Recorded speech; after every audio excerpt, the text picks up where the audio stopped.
Good morning, everyone. Welcome to another game in the Lone Wolf Chess League. We're going to be playing a 30 plus 30 minute game. So 30 minutes with 30-second increment. So every time I play a move, 30 seconds is added. Our opponent today is kamelstekspizza. And he's been very kind and patient and waiting for me to get everything set up. It's very early in the morning where I am because he's got a 13-hour difference from where I am. So we're playing someone across the world. It'll be fun. All right, let me thank him real quick and then we'll get started.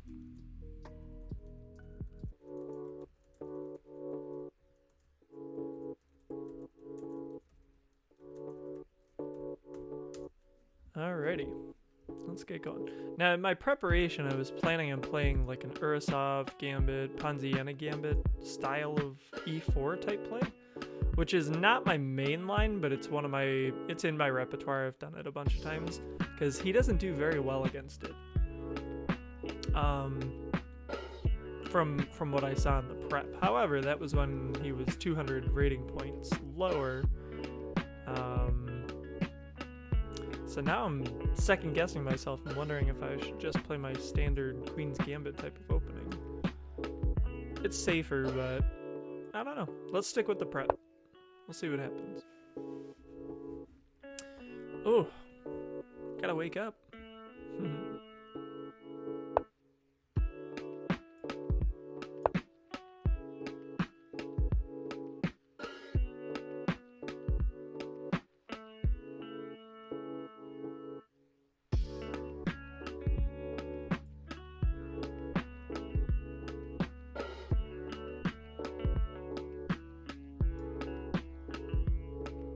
So the idea behind the Ponziani and the Urasov gambits or whatever is that after f3 and possibly castles first, the thought is, oh, okay.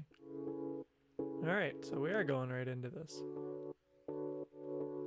Okay, well, let's give it a try.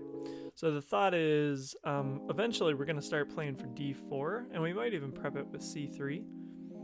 Castles, and then we have a lot of opportunity to get pressure on f7. Now, okay.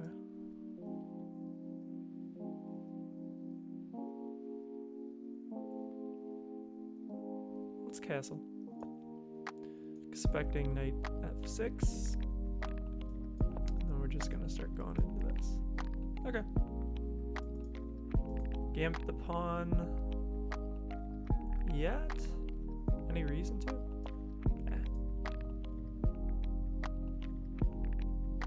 So typically the gambit occurs when he hasn't played knight c6 yet. When he's only played knight f6. So the move order got changed around a little bit, which is okay.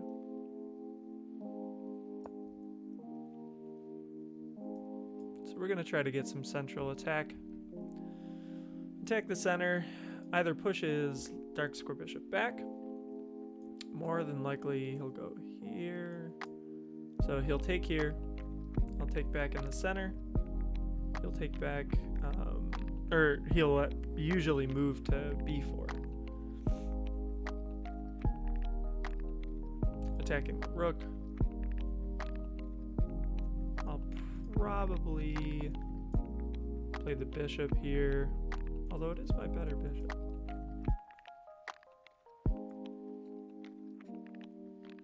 Okay, so now the question becomes, should I play h3 to control g4? Or should I go ahead with the gambit? Or with the gambit. Let's play h3. I feel like being a little more positional today, seeing as I'm still waking up and I'm going to miss stuff. I want to avoid this pin. I guess that's the biggest thing. Because after this comes in, I need to be able to take with this if he starts playing some shenanigans. So we're just playing for the center. Eventually we're going to be able to develop this dark square bishop, something like that. Okay, let's go. Oh, that's a nice square. A7. That's pretty good. So now the question becomes, do I want to take if he backs off? Putting pressure on the knight. If he takes back, the queens are off. Or do I want to push up and say, where are you going? Where are you going? He's got a square there, but does that scare me? Not really. Should I prep that pawn push with the bringing the knight back? Bringing the bishop back?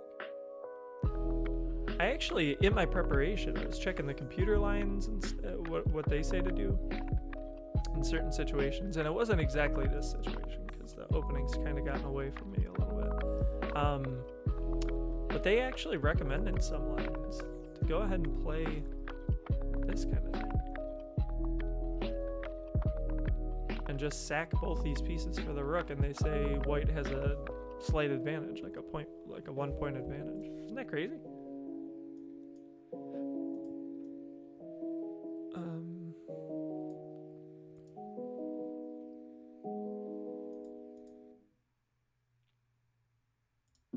I feel like I should prep this move. Like just bring it back to here. Bring the bishop back to there, because I don't feel like I'm gonna try and take advantage of this at some point. And after the knight goes here, I'm gonna be moving there anyway, so why not do it now? Yeah. So let's try it. Oh, wait a minute. If I do that, then the pawn is hanging. So maybe we want it here. And now the move order does make a big difference, because if we move the bishop there now, if he takes and takes, but he's not showing that he really wants to do that. If he wanted to do that, he would have done that earlier. Huh. Alright, so let's move the bishop now.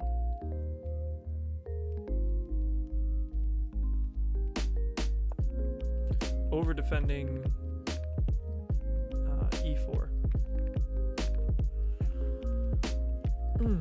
Gotta think about my time management. I gotta make some tea. Oh, I wish I had some tea, but that's okay. That's what you get for waking up late, coming to the game late.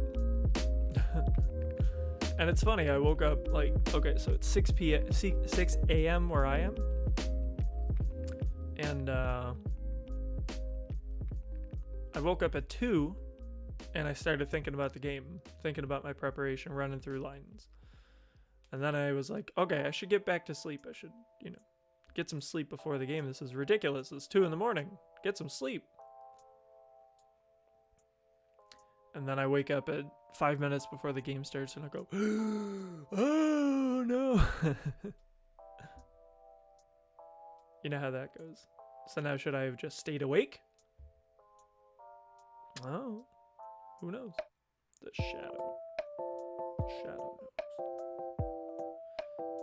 So what did this transpose into, basically? Is this like the French now? It's a French sort of pawn structure? Because nothing really was gambited yet. He did do it! Why did he do it? Oh, yeah. It is what I thought. See? Darn. See, I did put it on the wrong square. Okay, so let's calculate. Takes in the center. Let's say knight takes, bishop takes.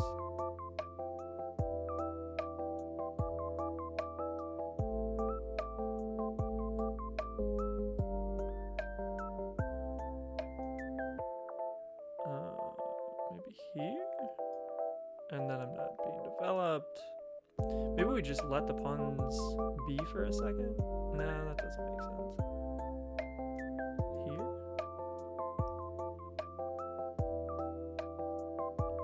I don't really have to worry about defending this yet. This guy's gonna stay there for a little while. The big question is, do I really want to initiate trading off all these pieces this early in the game?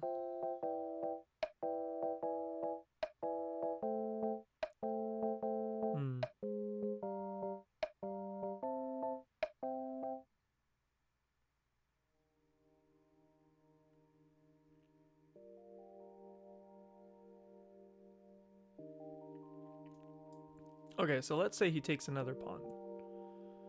Now he's up 2 pawns. I get to develop. And it doesn't look as good. Let's just start trading. I don't really want to go down 2 pawns.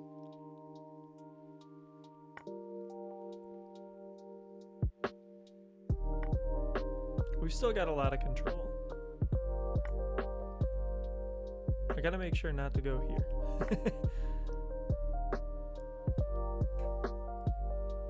And I want to make a move that seems threatening but isn't really threatening. You know what I mean?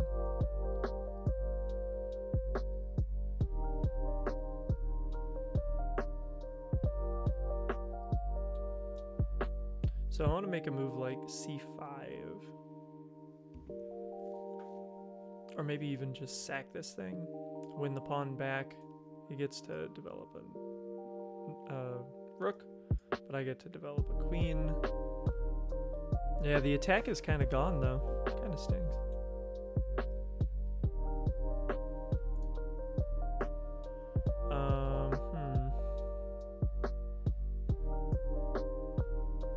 Winning a pawn to trade bishops when there's already pieces off the board.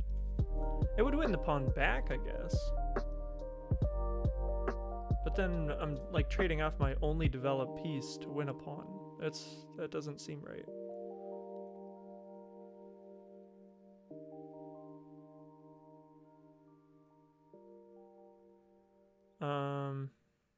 So let's just play some games here. This is not blocking any of my development, for sure. E4 is still strong. Yeah, this game definitely got away. What was the right move to keep the gambit going? I guess maybe the Petrov type stuff or whatever, but by that point, he had already played knight c6.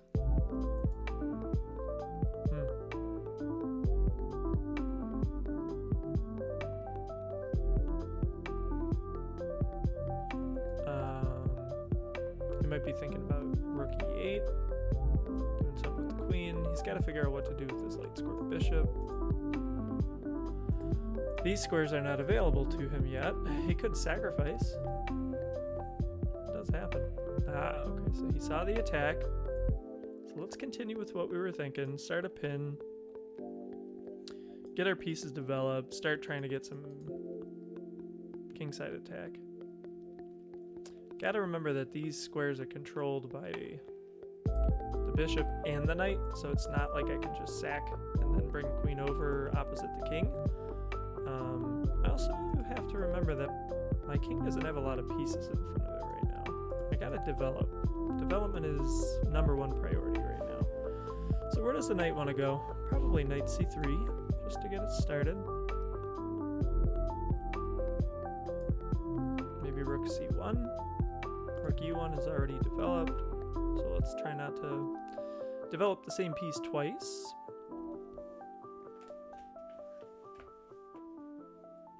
Yeah, this is why I'm not usually an e4 player, because I forget where the gambit came in.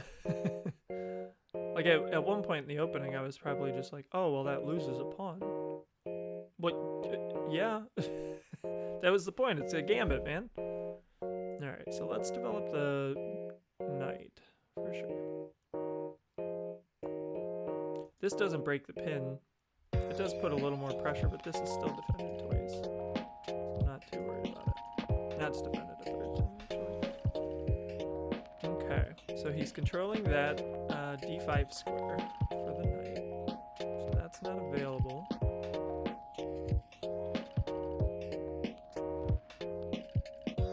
Stick with the plan. Load up, right? So the good thing is that now everything is developed. And we probably at this point need to start transferring some pieces to the king side to try and get an attack going.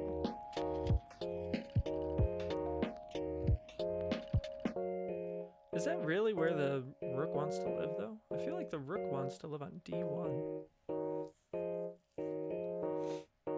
What does this do? Anything? When a pawn back, it's protected. He could go rook d8.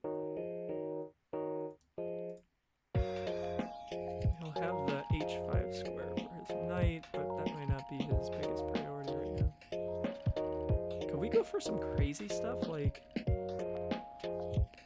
queen d3, push the pawn, sack stuff, and try and like get a mating square on h7? Is that even dangerous? The queen wants to go somewhere. So let's put the queen here. Hell, why not? Everything's about e4 right now. So maybe, you know, if he finds a way to block it for some reason, like just a pawn move or something, right? Do I really want to? I don't know, maybe.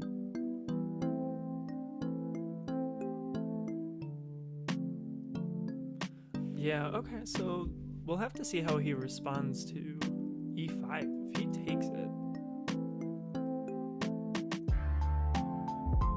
And I take here.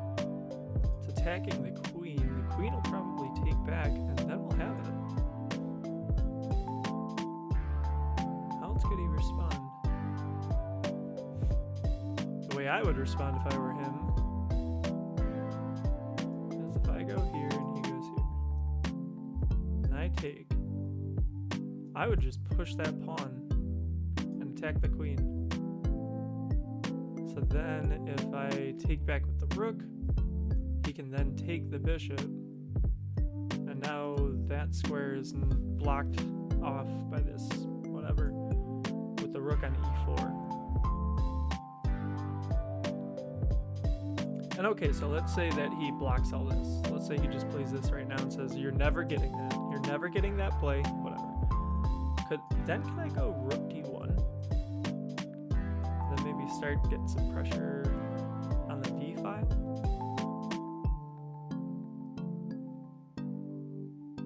Yeah, it's possible. Looks okay. Alright, so we're... Oh, excuse me. Trying to get some central squares. Whoa. He says never! You will never get there. Ever, ever, ever.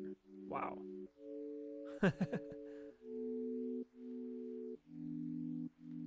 Okay, so what about now? What about now if I just sacrifice? Does he take back with the queen? And then I get e5, then he takes, and then I've got this? That actually might work better. Let's do it. Why not? If he takes back with the pawn, then maybe I've got these things. We take the queens off. Oh, he did it.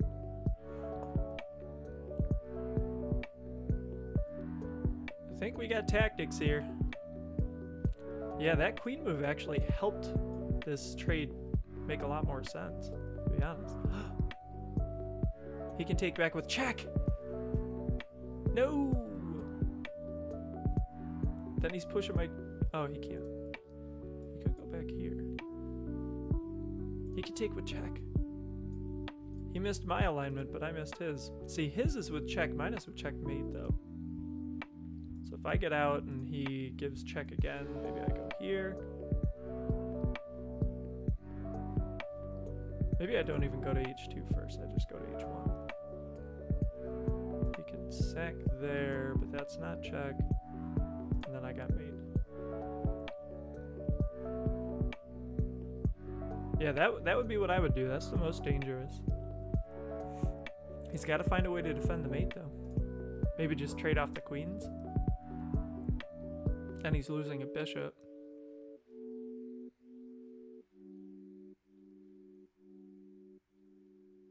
Yeah, that's sharp. Okay. He does this.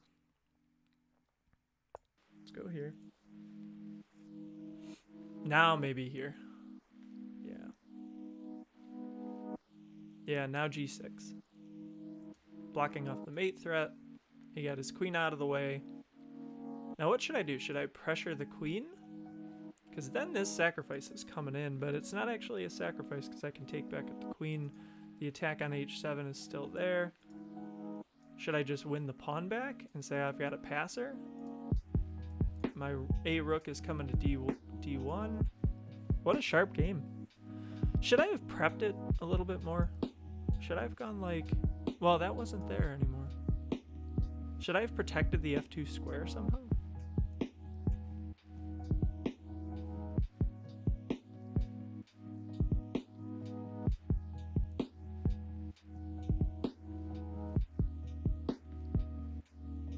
I don't know. This is sharp.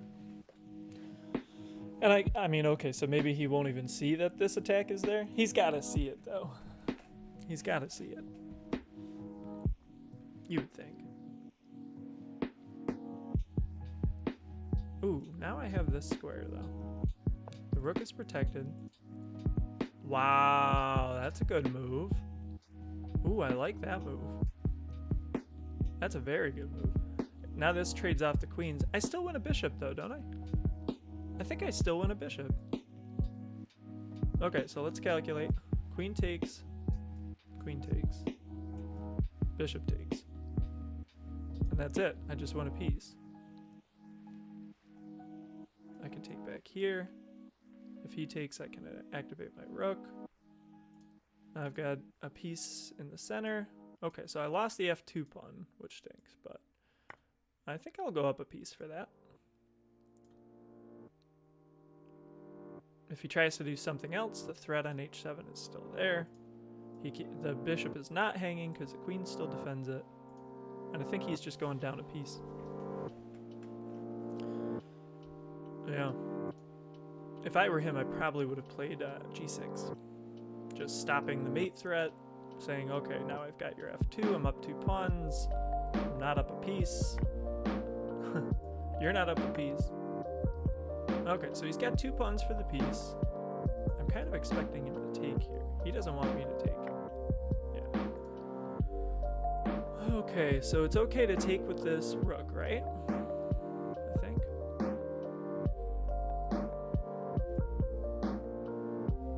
I think so. Okay, does my king have enough safety? He's got a dark square bishop. I gotta be careful. Where are my targets? Maybe I want to plant this rook right on e7. And then eventually work my bishop back to like b3. Huh. I wonder if I could get the other rook involved right now and start going this way. Do I need the rook on this side? Okay, the pawn structure is he's got a 3-on-2 majority on the king side. And he's got a 3-on-2 majority on the queen side. But I'm up a piece. Okay, so...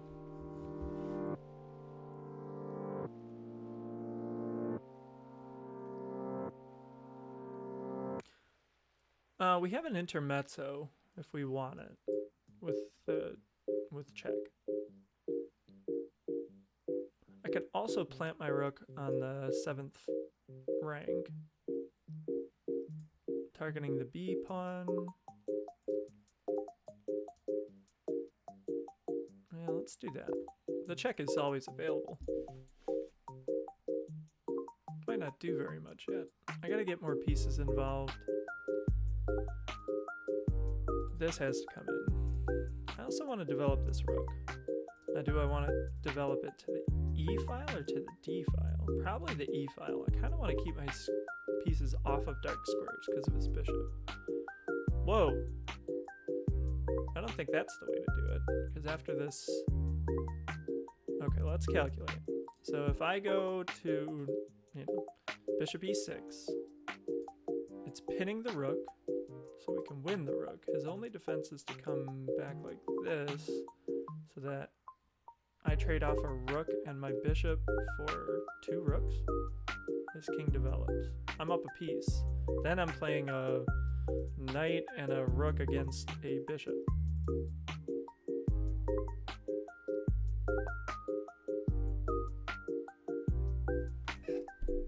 I think I'm okay with that. Alright, maybe I should play when I'm sleepy first thing in the morning anyway.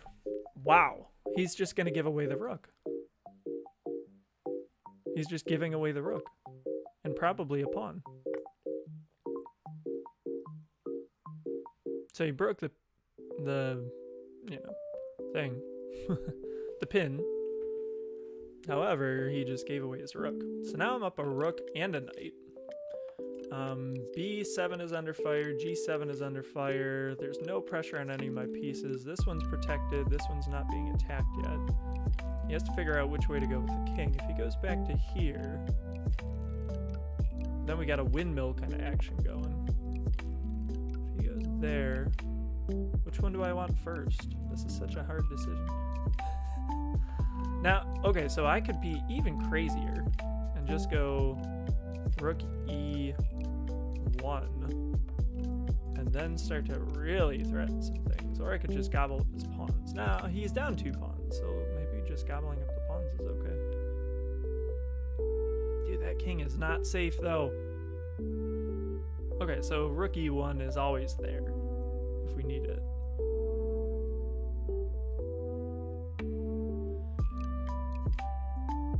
Let's gobble.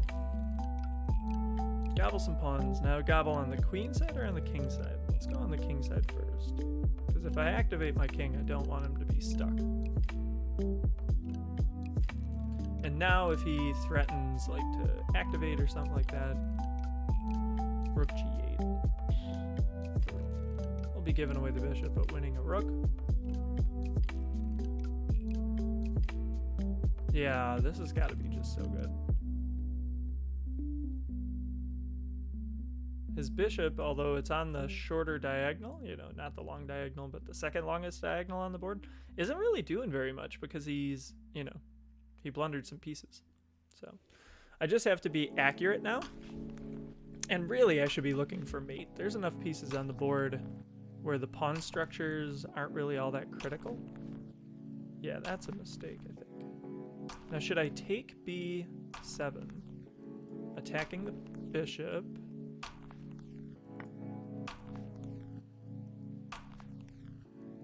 Now, I'm not going to take it because it's protected by the rook, but it kind of ties down his pieces.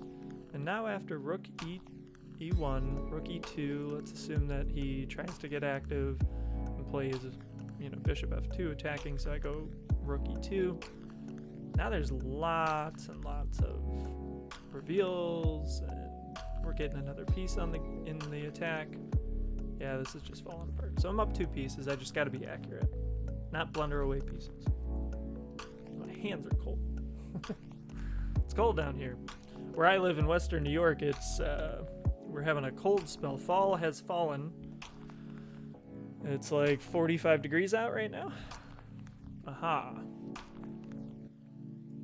It's gonna trade off that piece, but it's protected, so what do I care? King is nice and safe on an opposite color than his bishop, which is good. Oh, that's okay. So that's kind of cool. All right. How do we get our pieces into the game? That looks like it could get in. It's giving away a pawn. Is it worth trading back this piece now? Oh, this will be protected. I wonder if he'll see that. Like if I go here, will he just take? Not seeing that it's protected by the rook?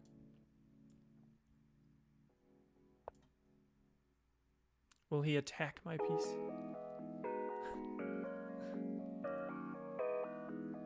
He might actually. What would I do? I'd go here, and I'd go there. He'd play here. I'd play here. He'd take, I'd take. Something like that.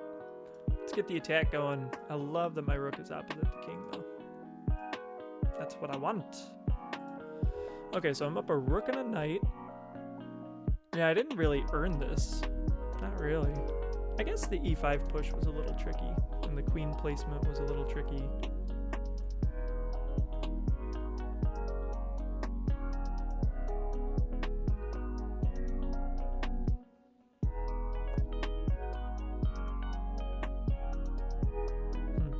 It's an interesting diversion, you know, way to divert the knight.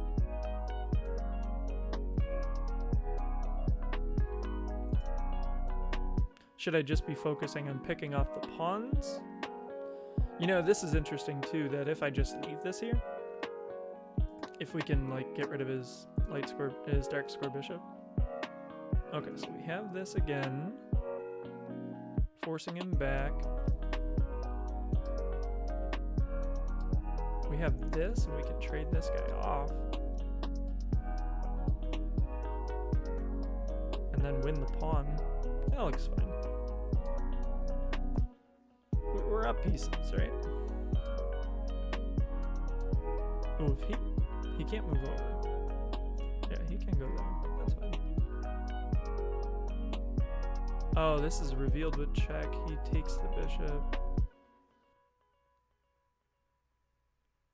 Oh, I'm winning the rook. Well, I'm trading the rook for the bishop.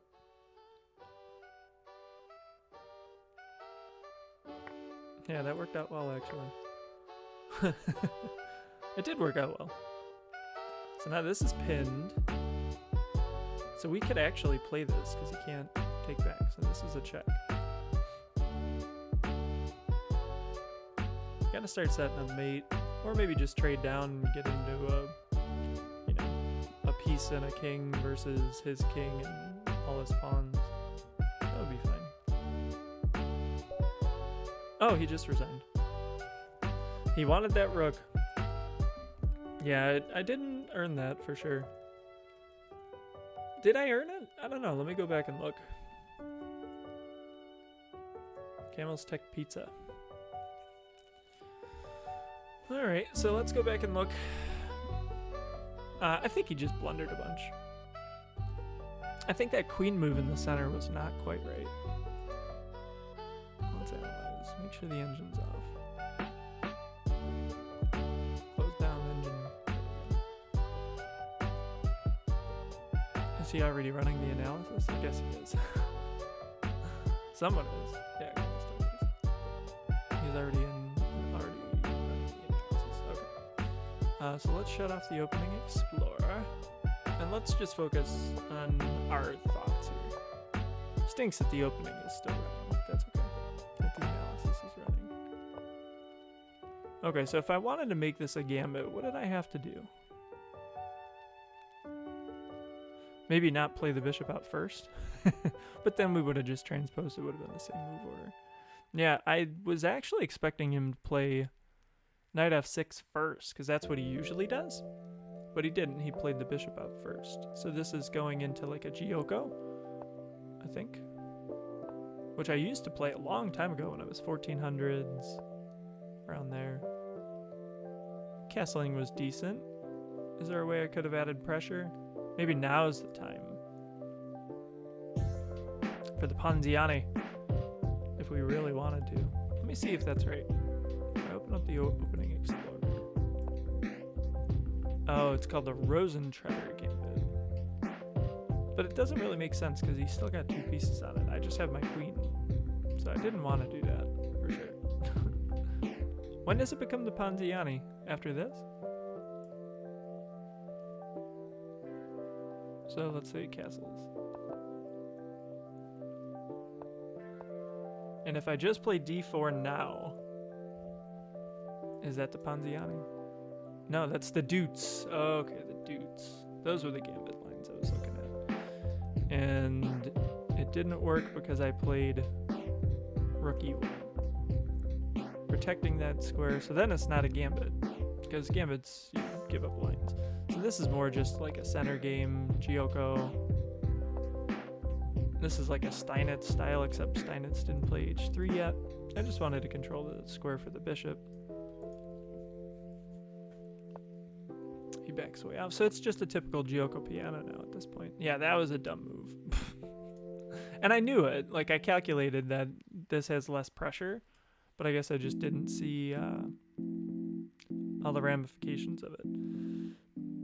Initially, I thought, let's just move it back to e2. I'll have to see if that was better, but we can analyze later. I really wanted to see if the queen move was the one that didn't make sense. So that one doesn't make sense a little bit. When I activate, he moves the pawn up. I create the threat. They say that's a bad move. And that doesn't change. Huh. Interesting. And they say this was bad. because of h4. So just giving the pawn away. Oh, it's still threatening f2. And they're saying this is even, and that's the big mistake. So just giving away his first piece. Yeah, for a trade. And that was the big inequality.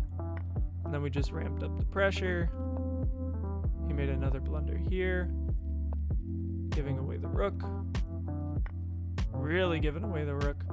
And there I was thinking, instead of the king coming in, bring in the rooks, trade off both pieces for both pieces, and now, okay, you're down to a knight and a rook, but, I mean, come on. It's better than giving away the rook for free.